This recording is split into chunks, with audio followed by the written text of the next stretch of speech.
Well, this is my trophy for the day, and what it is, it's one half the broken shaft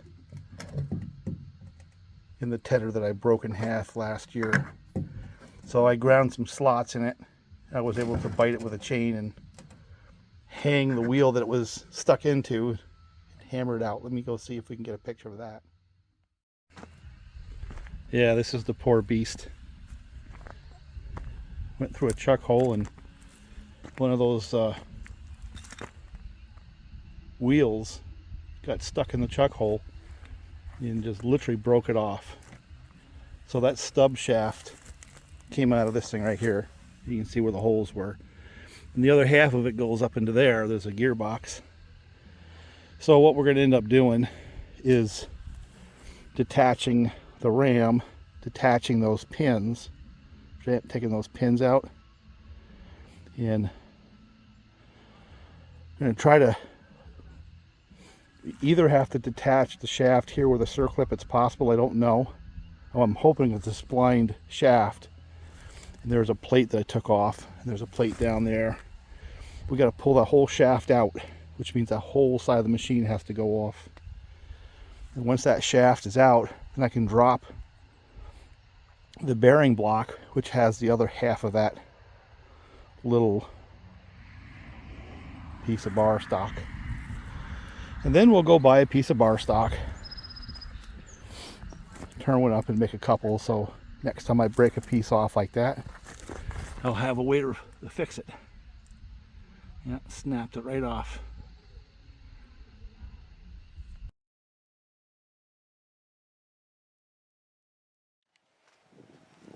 Gorgeous day today. Yesterday it was raining like crazy, so I couldn't do much. Now I'd come up here on the weekend, ran a couple of saws and did a couple of little cookies over here somewhere. I'll fold that right in. There's some relevance because one of the saws there that I used no longer runs. It came to a screeching stop, and I'll let you guess which one it is. And a couple things on my mind, not a lot, and part of it's because I've been out of the saw world and business now for a few weeks. I had to deal with some medical type things and basically haven't been on a saw now for quite some time. I put a little bit of cookie time in, but that's it. So the last login I did was the last time I really ran any of these saws in any kind of urgency at all, right? And they're pretty much as they sat in the truck, as they finished their job. That blue saw, I don't know, late fall, early winter, I put it down and picked up the 572 for the last job. And then, of course, I bought myself a present from one of the log checks, at 585 right there.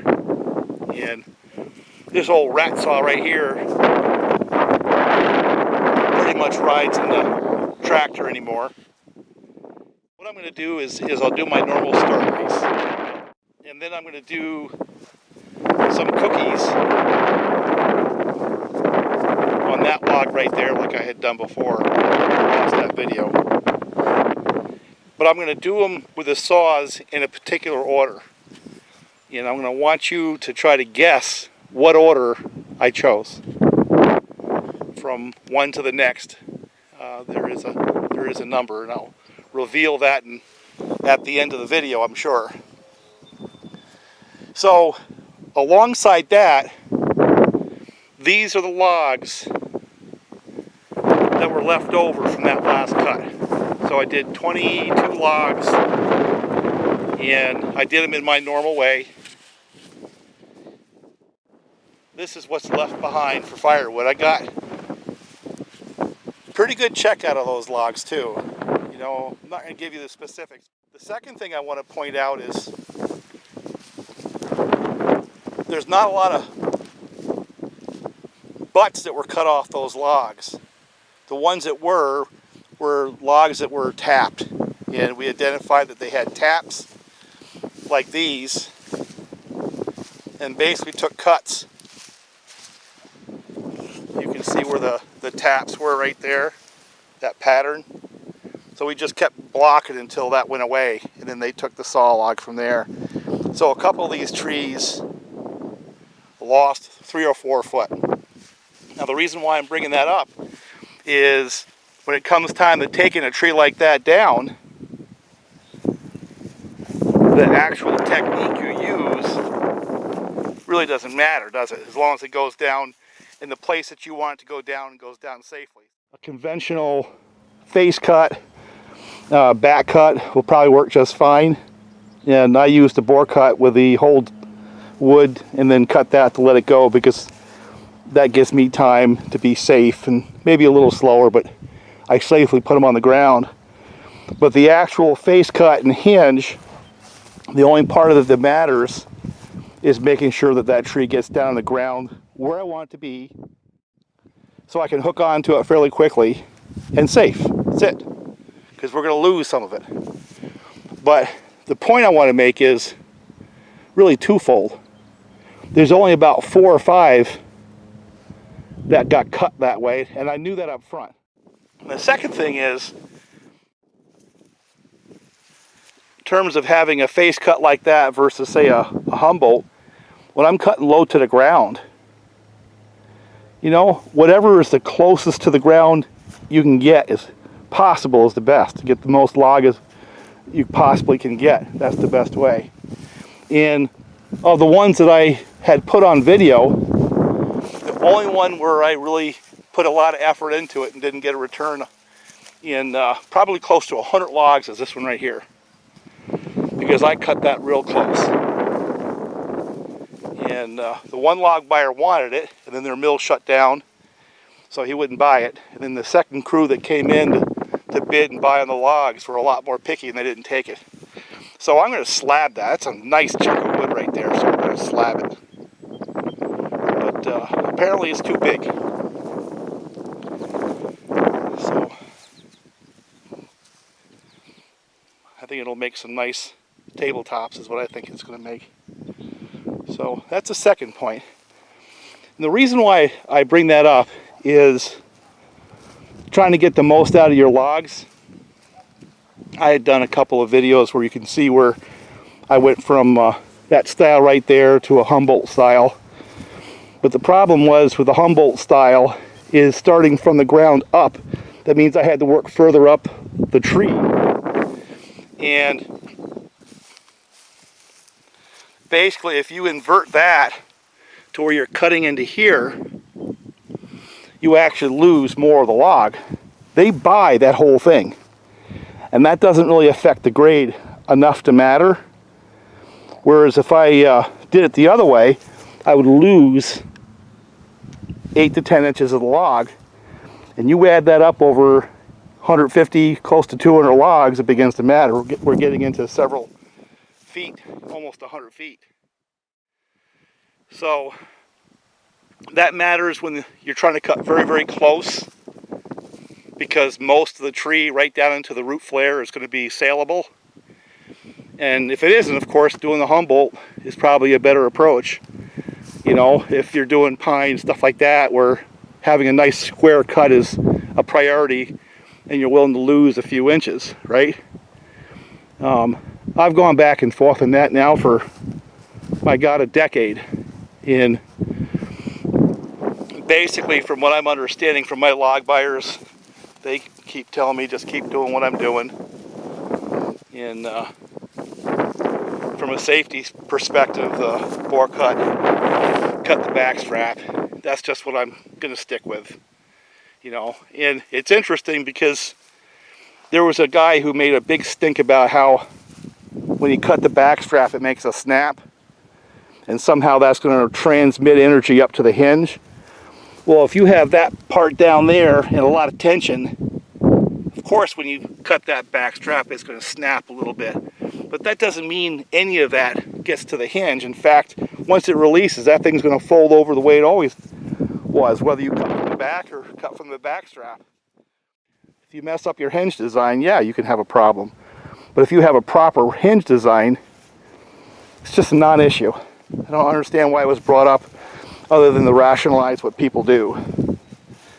And the other thing is, this log here kind of demonstrates it somewhat, is I've come to a real shallow angle at times, that was, you can tell from the roof layer, that was right down on the ground. So I went to a shallow angle, or a large angle, and most of that is actually in the trim wood. It really doesn't get into the heart of the log. So not only did I not lose based on cutting back in this way, that 6 to 8 inches, but I didn't lose anything because my hinge was far enough out that I didn't lose enough of the log to even matter. It's actually, a lot of it's in the trim wood. So 2 points, kind of what I got to try to maximize as much wood as I can. And again, you can see where I bore cut there, and I did the back strap there. That tree, I was a little bit nervous, so I left a lot of hold wood, and I left a lot of hinge. But it went down, and it went down safely, and it went down exactly where I wanted it to go.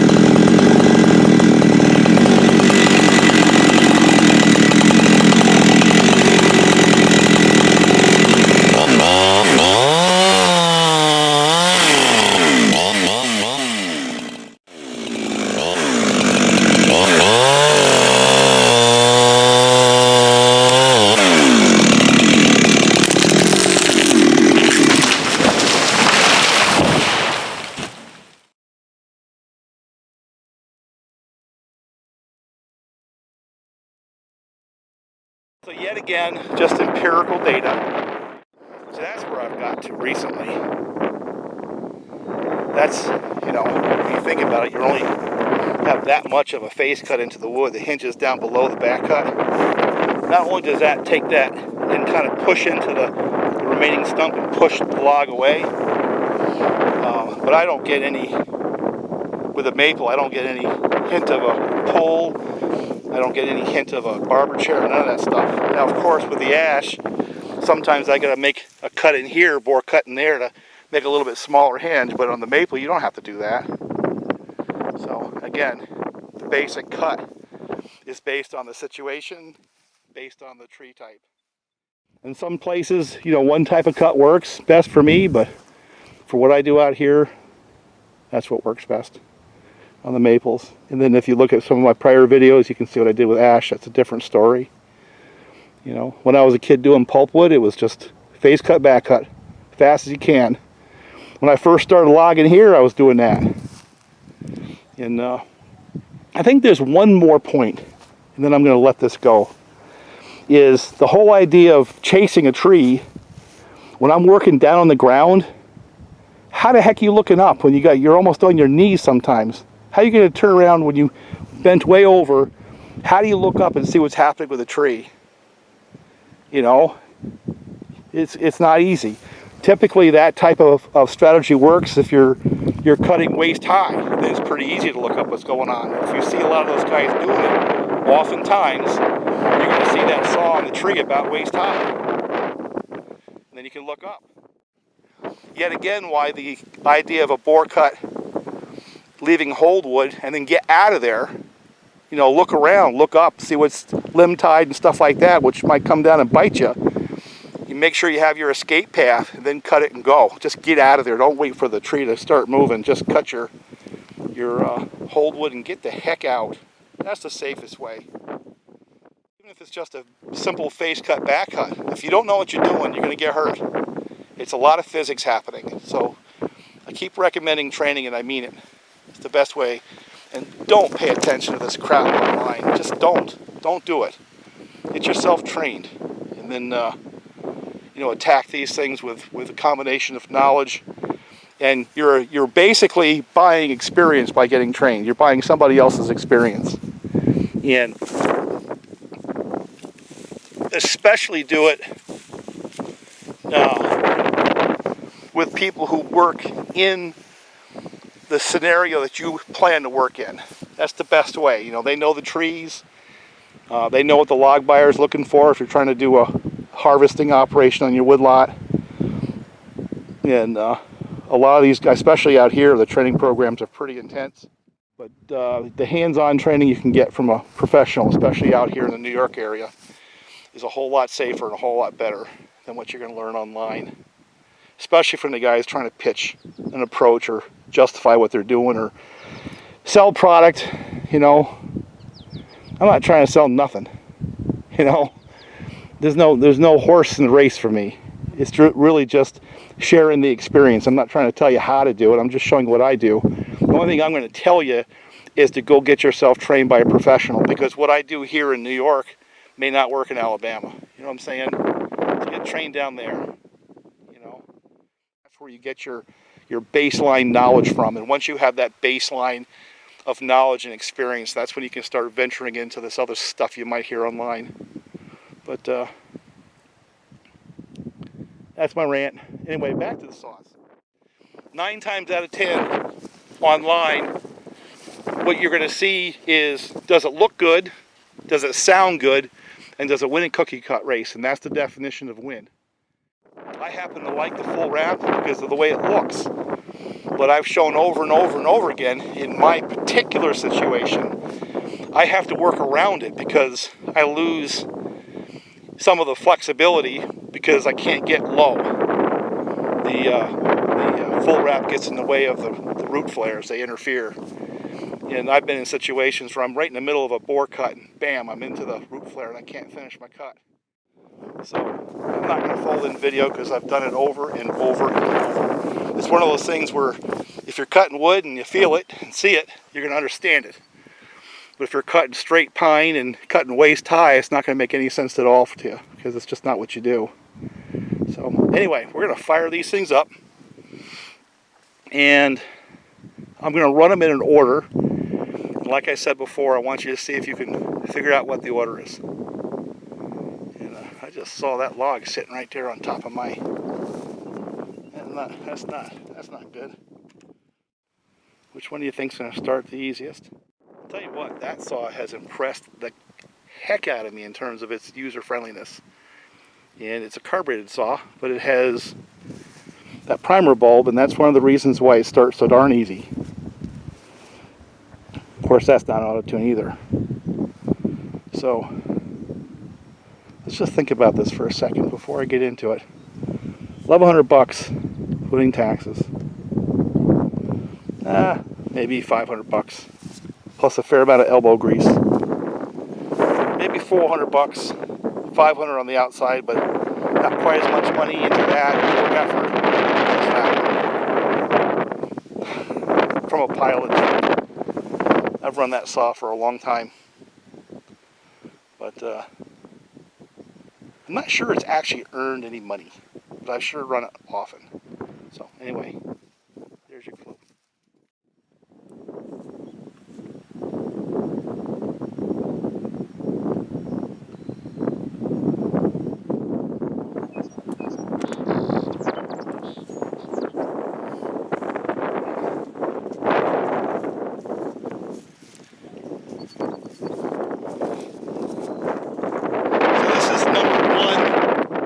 Saw on that list.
All right, anyone guess what that 1, 2, 3, 4 rating is?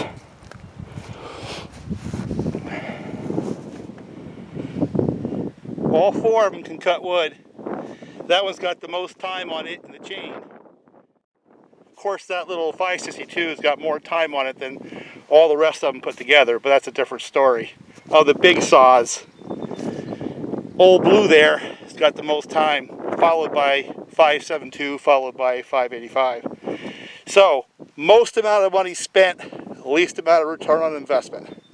Number 1, 1,100 bucks, haven't earned a dime. A lot of time and effort, but it's been doing tree work and farm work, so it really doesn't fit the profile because it's not a felling saw. But it fits number 2 because I'm going to say I actually did some felling with it, just a couple of trees. And I earned about $3,000 for that saw for about 500 bucks of upfront money. That one there, I earned about $12,000 for that saw right there. I got the saw, I had to put a piston in it. And then after that, I had to put a couple of bolts in for the muffler because they were all scrogged when I did the muffler mod. But the amount of money I've earned with that saw is literally 3 and 4 times the rest of them put together. So from that perspective, how do you say what saw is good, what saw is bad? If you go by online and cookie cutting and crap like that, that saw wins hands down, right? That one there, if I put an 8-pin sprocket on it, like I have on that one, that'll be right there with it because it has about the same kind of horsepower. That one there's got the RPM, so if you finesse it, it can really go through wood in a hurry, right? All that stuff is true. But when it gets right down to it, in terms of which one has earned the most amount of money versus the money invested into the tool, the Blue Saw kicks the tail of all of them put together, right there. How do you like that for an analysis, huh? Now, when you talk about potential and which one you want to use as a pro saw, stuff like that, it's probably a toss-up between the 585 because it has all that power, it doesn't vibrate, and the 572. The other thing I learned is I can get 3 trees down topped, typical trees like these, with that Blue Saw. And I don't know what that's going to be like, but it took the last job I did before it got broke in, I did 2 trees and I had to fill it up. So that one, the blue one, broke in with a pop-up piston, higher compression, so it's going to run more efficiently. Right now is as fuel efficient in terms of the amount of work I'm getting done as anything I have here. The 572 looks to be one that's going to break that mold. So if I run that saw this year, next year it's going to be on the number 4 list, right?